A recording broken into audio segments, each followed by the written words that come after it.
Jill, and this is In the Know. First of all, we do have a guest with us. This is not his first time, but it's been a long time. So I would like to welcome our guest, Dr. Juan Williams. Yay. Yay. Doctor, that changed since the last time we were here. Doctor, that's a change. Congratulations. Extra stress on the doctor. We had to get that out of the way first. So this week, we are still focusing on education, the whole month of August. And tomorrow, we're going to be talking about school systems in America, I believe, the difference in school systems, how things look demographically. So before we forget, we do want to ask that you join us for that tomorrow at 8:30 p.m. So before we get into our conversation with Dr. Williams, I first want to talk about an event that we had over the weekend at the summit with Brightpoint and our Neutral Voices. This is a two-part, or a number two of a four-part series. Yes. So we had an amazing turnout. What did you guys think of the event? I think it was very informative, Yeah. and I encourage people for the next couple, because I think the next one is on budgeting and the following one is on credit. And it gives you an insight and a different look at things that we normally take for granted or we don't consider or we don't fully understand. Like we talked about checking and checking accounts and banking accounts and things like that. You know, banks are been around forever, but there's some things in banking that we as lay people don't understand or we just take for granted. That's you know, right. like the fees and, you know, how to build your credit through different things. And it was very informative. So I encourage everybody to come out and join us for the next couple of seminars. Yes, for me, well, my students were there, a lot of my students, and they really learned a lot. And so I was thinking to myself, just when you think you know everything about banking, you know, she was very knowledgeable about everything. And so one of the things that I like that she talked about was when you get ready to purchase a home and how they look at your bank accounts and things like that. But they not only look at your bank account, but they look at the amount of money and how long that money has been sitting there before you start. What you've been doing with it before. Like, did you just put this in here? You know, And if you did, where'd you get it from? Exactly. Right. You know, so it was intimate, and I like that you can ask questions and you can have a conversation about it. So I thought it was cool because really, there was, for one, it was almost standing room only towards the end. Yeah. So like when we say pre-register, I know everybody's thinking, oh, well, you know, we'll just show up at the door. But for this next one, you definitely want to pre-register because it was standing room only towards the end, which is great. But if you want to sit down, we suggest that you pre-register. And also all different ages of people. Adults brought their children. I mean, there were some babies there that were absolutely well behaved. So it is all ages. It is a free event, and it's at about an hour of your time. So we'll get that exact date and that flyer here shortly as well. yeah. Another thing I wanted to say is make sure you come on time. Yeah. Oh, yeah. Absolutely. Right, get there on time, because the seats will be gone, and she starts. She proper. starts She right, does. right on time. Yeah, so. she sure does. So instead of 7, we'll say 6:45. 6:45. 6:45. Any other events that happened over the weekend or that are coming up? Anything coming up that's cool? Juan, you know of anything coming up? Not right offhand. I know the Lavelle Crawford comedy show was this past weekend. Okay. It was very enjoyable. So You went? oh yeah, Okay. yeah, I've had a good time. We've been having a lot of good comedians. I was just going to say that. It seems like a lot of stuff is going on in the city now. I mean, a lot of groups are having these different events. First, there was nothing to do, and now it's like, okay, can I go to this That's and make right. it here? So I think that's absolutely awesome. So speaking of community, if you would go ahead and introduce yourself. And first, we know that you are the founder of something called WeFAM. That's correct. So could you start out by telling us what WeFAM is, and then just kind of briefly introduce yourself? Yep, WeFAM is a nonprofit organization that provides vouchers for free haircuts to average children in the homeless population in an attempt to build their self-esteem and inspire and motivate them to strive towards self-improvement, education, and success. So before, I want to kind of just rewind it just a little bit. In 2014, we opened up Architects Barbershop, which is located at 2843 East State Boulevard. Okay.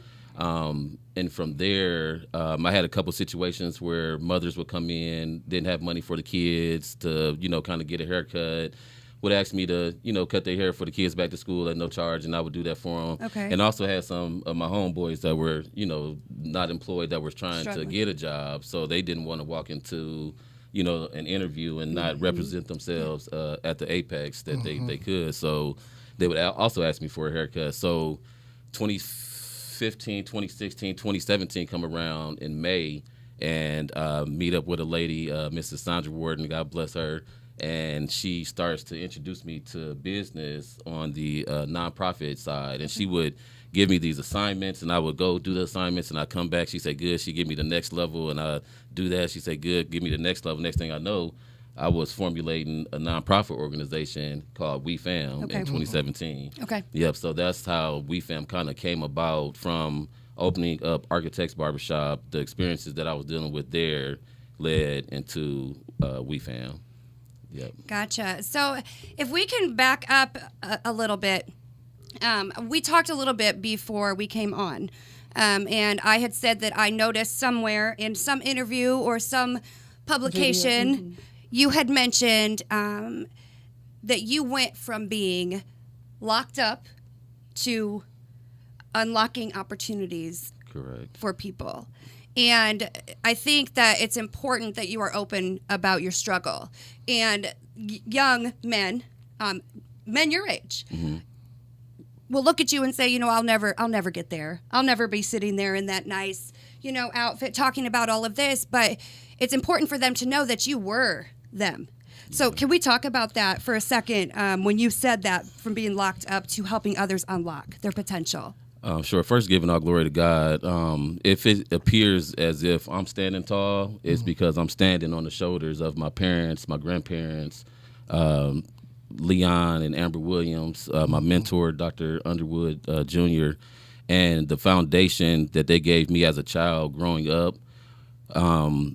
which I'll show later how it took a play in my time when I was incarcerated. Okay. But those foundations, so it's surprising how you guys talking about the school system, and Cornerstone is the school that I graduated from. I went to Zion previous, so I'm a product of private school for my whole life. So to fast forward a little bit to what you were saying, when I graduated from high school, went to Barber College, got my license, opened up a barbershop, Shining Suns, not too far from here, right 3530. Yeah. Yep, opened that up. I was 20 years old, feeling good about myself, thought that I was a little invincible, and got with a group of guys, and we thought we could successfully rob a bank. And it didn't work out. It didn't work out. No. It didn't work out well. Yep, so that led me to prison for a stint of for 10 years. Wow. And that's where I'm saying that foundation came from the shoulders that I'm standing on, because the things that I was taught in those intimate settings in my classroom, I was able to replay those over and over and over again. We did affirmations daily that I graduated 99, which is almost, 24 years ago, and still follow your dreams. Take one step at a time. Don't settle for less. Just continue to climb. Follow your dreams. If you stumble, don't stop. Keep your eyes on your goal. Press on to the top. Oh, wow. For only on top can you see the whole view. Can you see what you have done and what you can do? Only then you will have the vision to seek something new. Press on and follow your dreams. And those type of words and inspirational quotes like that is something that I replayed daily in my time of incarceration. Okay. So I know, like, a lot of people feel like, recidivism is real. People feel like the judicial system is like a spider web. Right. And the more you kind of move around to try to get free, it seems like the more you get tangled up. Yep. So, like I said, those principles, I just want to reiterate those foundations in the educational system that helped me have some type of resiliency from once I was incarcerated to post incarceration.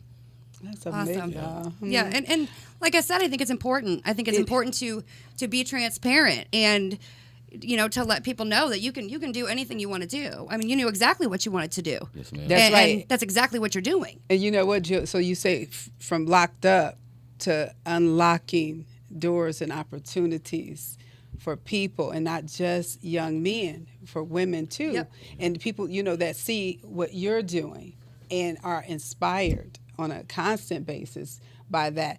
Because when some people get locked up, they feel like that's the end. Yeah. They feel like that's it. When those doors slam, you know how they said, lock the door, throw away the Yeah. key. Some people feel like that. And now they're broken, and, you know, their spirit is just broken. And so to come back from that, you know, so there was something in you that was, and so we are, like Jill said, we're going to be talking about the school system, which we have been. So at one point we were talking about the difference between public and private schools. And so you said something. Now, so looking at you today, it's like, wow, private schools are amazing. I need to send my kid to a private school. But then you said, we backed that up, right? You said we plotted to rob a bank, and we robbed the bank, right? But you came from a private school. Where'd you get this type of behavior, young man? Oh my goodness! Sometimes I guess you could be so smart that you do some stupid things. Amen. But there's something I don't want to run past, and I want you to speak it again. Those affirmations, because we don't. Not too many of us have a foundation of affirmations or things that we can reach back on. And you said the education, it was put into you and it was instilled in you, and you found a way to get back to them. So I just want to hear them again. So somebody might out there be able to pick up on some of them, and it might be able to, you know, hear and change, you know, their lives if they hear these. Absolutely. Follow your dreams. Follow your dreams. Take one step at a time. Don't settle for less. Just continue to climb. Follow your dreams. If you stumble, don't stop. Keep your eyes on the goal and press on to the top. For only on top can you see the whole view. Can you see what you have done and what you can do? Only then you have the vision to seek something new. Press on and follow your dreams. That's That's so a beautiful. word. That's a word. I love That it. is. Yeah, shout out to Dr. Underwood for instilling that to us. Yes. Yeah, absolutely. Absolutely. We ask everyone really that's on any kind of a path, and I think you kind of mentioned it earlier, but do you have somebody in your life that you would consider a mentor or somebody who pushed you when you didn't want to be pushed? Yeah, and that again have to be Dr. Oscar J. Nelson Dowdell Underwood, which was my pastor and headmaster at Cornerstone Prep in Cathedral of Praise Ministries. Just from the days of my youth, and I know I felt special, but I'm pretty sure he made everybody else feel the same exact way. But I mean, it just seemed like he always was interested in making sure that he pulled all of the potential out of us. And it's like he dedicated his life year after year after year to do that with not only just me, but with all of his students. So, yeah, big ups and hats off to him. But you have also kind of become that person for others. Correct? Yes, you know, ma'am. because when I asked you who your mentors were, you knew right away because you've mentioned them the whole conversation. Yes, ma'am. And then as you describe them, you know, what they've done for you, that is kind of now the position that you have taken That's correct. with other people. Correct. So tell us a little bit about, you've done a lot of things for the community. And we were talking earlier amongst the group, you do free cuts for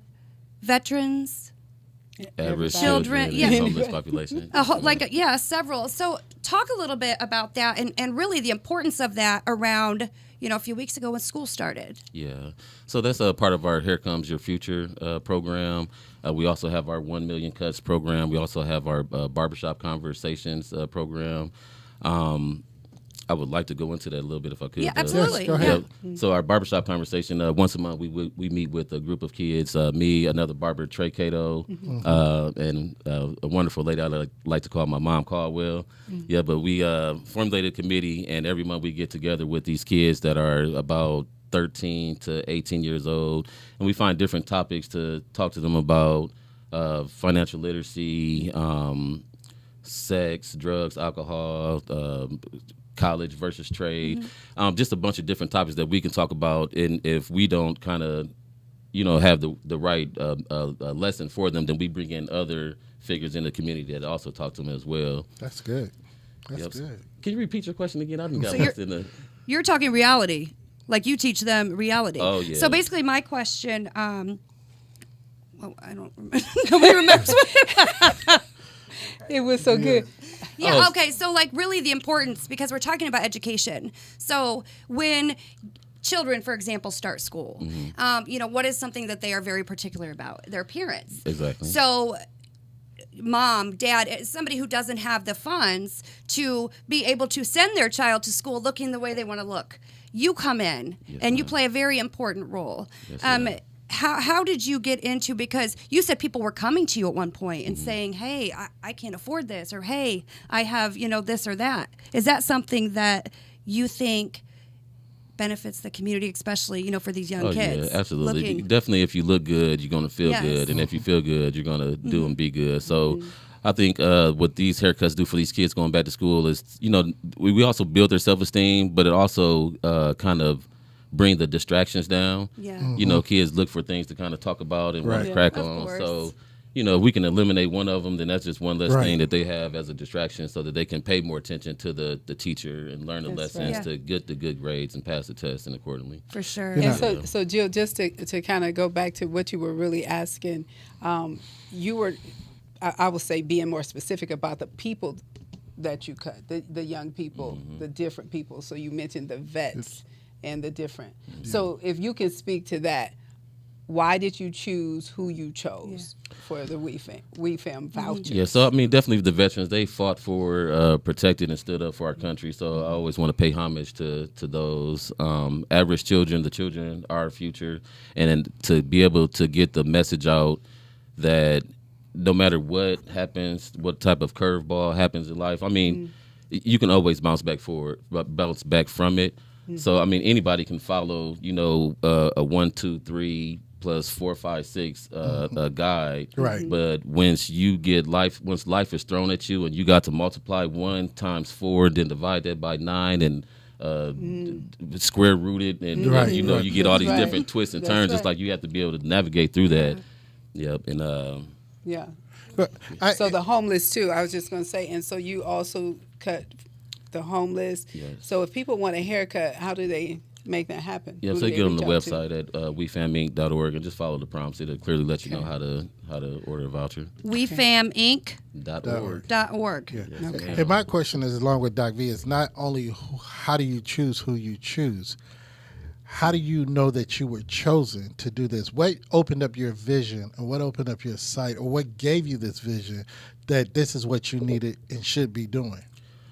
Man, I have to really give God the glory for it. I've always been in search of doing something great and that'll make a difference and help in the lives of others. As a kid, I always thought about owning a barbershop in every city, in every major city in the United States. And I really haven't deterred from that goal. I know my vision with WeFAM would allow me to not per se own a barbershop in every city, but I know that I could bring the program to every barbershop in every major city. So it's like things as I get older become a little bit more clear, but those dreams and visions and daydreaming times, I feel like those are times where, some people would take them lightly, but those are really, I think, times that God opens up himself to you and show you kind of what you're destined to do and purpose to. So, I thank God that thank God that I was in prison long enough to sit down and be quiet and still enough to be able to hear the voice. Because believe it or not, I was running the same program in prison, but didn't know the name of it. I was just doing it. And when I came out, I seen the need again. So it was almost like a round 2. Wow. Okay. You mentioned a specific word several times when you were speaking, and the word was purpose. So we speak a lot about purpose and how it's important to live yours out. So just with everything that you've told us already, I would say that you are living out your purpose. Glory to God. With that being said, we all have an end goal. Sometimes that end goal changes. When you started here, you may have had a completely different vision. As far as your end goal, what would you say that looks like? Where you could just look back and be like, you know what, this is everything that I prayed for. This was the vision. This was everything. Here it is. What does that look like? Yeah, so God had given me a new vision of what you want to say about the end of last year. And I'd never really seen this coming, but I could see how everything was working out for it. So I took myself back to barber college and got my instructor's license. And with that, I'm able to open up a barber academy. So my next venture here, WeFAM Barber Academy, what you're looking forward to probably in the second quarter of 2024. Okay. Yeah, we'll be on and popping. And you're Hey, excited look at about you. that. Oh, I can dang. tell by Yeah. your smile got real Yeah, big. we gotta get big ups to that. Yeah. We gotta get big ups to that. You know, Yes. and with that, you know, you say God has changed your vision or given you different visions and things like that. Now, I don't want to say he's giving me a different vision, but it's almost like a tree with branches. Uh-huh. Yeah, so I think my root, the base was I think the barbering industry. Gotcha. Yeah, but now I think I'm growing some limbs. yeah. Now, being that you are now going into the instructor arena, do you see any challenges, or what do you see getting to the WeFAM Barber College or school or academy? You said what would be? Yeah, what do you see? How do you see about making that come to fruition? I mean, and what struggles might you have seen coming and trying to put this together? Okay, so as of the moment, we have formulated WeFAM Barber Academy as a nonprofit organization. So we are registered as a 501c3 Okay. On paper already. We have a location that I have a couple contractors looking at now that is going to give me a couple quotes on the work that I need to do to make the place actually look like a school. So once I get those back and do some fundraising might be a challenge. But hey, I'm putting it all in God's hands. So when I know it's going to happen because He clearly showed me that it has. So the way that it happens is on Him. Yeah, that's good. good. That's good. Keep going. It's love gonna that. work out. If you've been faithful this far, He's gonna be faithful to carry you through. Absolutely. Yep. And I got a good relationship with Chuck Surbeck from Sweetwater. So he really helped carry. He really helps me along with my vision financially to be able to do these things that go into the community. So I can't go without saying Chuck Surbeck, thank you, sir, and Lisa Surbeck as well, and the Family Foundation. That's good. That's awesome. That's wonderful. Also, you were an honoree for the Unsung Heroes. Tell us about that. I saw. Here's your picture. Yeah. So that's a fancy picture. Yeah. So tell us a little bit about that. Yeah, so I think the Indiana Black Expo kind of gives some exposure to some people that may go not as noticed in the community. So they put together a program and awarded, I think it was about... I'll say 12. I'm not sure. Yeah, that's of the what I number. want to say. About 12 individuals. Yep, the Unsung Hero Award. Okay, very cool. Yeah, Very cool. Yeah, Awesome. very good Yeah. event. Yes, Yeah. it was. Do you have anything else coming up, or anything that you would want to talk about? And also, something we always ask is, how can people support you? You said you had a website. Do you do any social media? Where can people find out more, or how can they support you? Yep. So WeFAM is the tag for everything. You can find it on Facebook, Instagram, WeFAM Inc. Like I said, the website, telephone number 260-418-6528 to WeFAM. I'm always at Architects Barbershop for now, at least. That's at 2843 East State Boulevard. That telephone number is 750-CUTS, 260-750-2889. Email WeFAM Barber Academy. V and I are like, Yep.